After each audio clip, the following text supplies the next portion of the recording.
Okay, back with Anne to speak now about the number 3 seed at this year's Wimbledon Championships, Agnieszka Radwanska, who, when you look at the top two above her, real power hitters, both of them.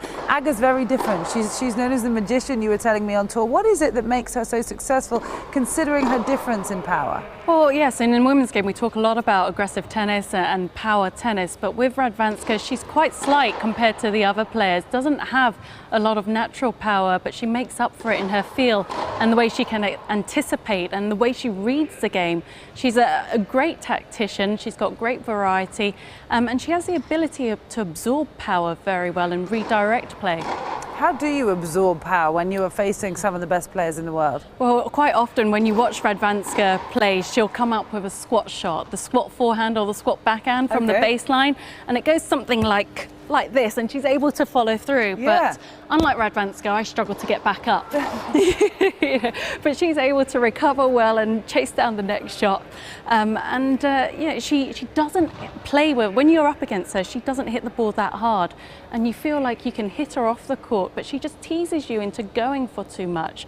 I mean, in terms of her anticipation, in terms of the way she's able to read play, she's there before you've even hit it. You think you're going for something and she's read your play, which makes it so frustrating to play again. And what about the lob? We see her lob and volley a little bit, often lob as well. Is she good at reading the times of play to pull that in? Well, what she does well is throw in the drop shots. Okay.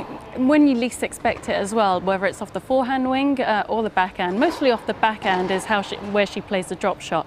So again, she's got fantastic feel. It's her favourite shot to play. She uses that drop shot and she closes the net down very well as well. She has this ability, uncanny ability, to really know where her opponent is going to play the next shot. And then once she's there, often you'll see the lob go over her opponent's head, whether it's a lob volley or whether it's some kind of flicky up shot over your opponent's head. And you know it's coming when you're up against her and you just think, oh gosh, she's got me again, here I go. And it can look like she's toying with her opponent, but that's what she does so well. It's just fantastic feel. It's something that's very tough to teach. Yeah, because the drop shot, which I'm slightly asking you to teach, but not because, as you say, it's so tough. With a drop shot, what is it that makes her so good in terms of where she places it each time as well? Well, it's when she plays it, but also the backspin she's able to put on the drop shot. That's what makes it so effective. She plays it very short, so the more backspin you put on it, the less it will bounce forwards and the more it will bounce towards the net. And if you're up against it, that's what makes it so tough to chase down, because the ball's not coming towards you. So you've got to make sure that you've got your running shoes on and you're sharp and on it. So if you are playing someone like Agnieszka Radwanska and you know that it's not the power game that you're necessarily going to face, it's actually perhaps a slightly more mental game, what's the best advice you could give to someone on the other side of the net? Well, when you're up against Radwanska, you know you have to be patient out there. You've got to play an aggressive game because you can't afford to sit back and out-rally her because she's misconsistent.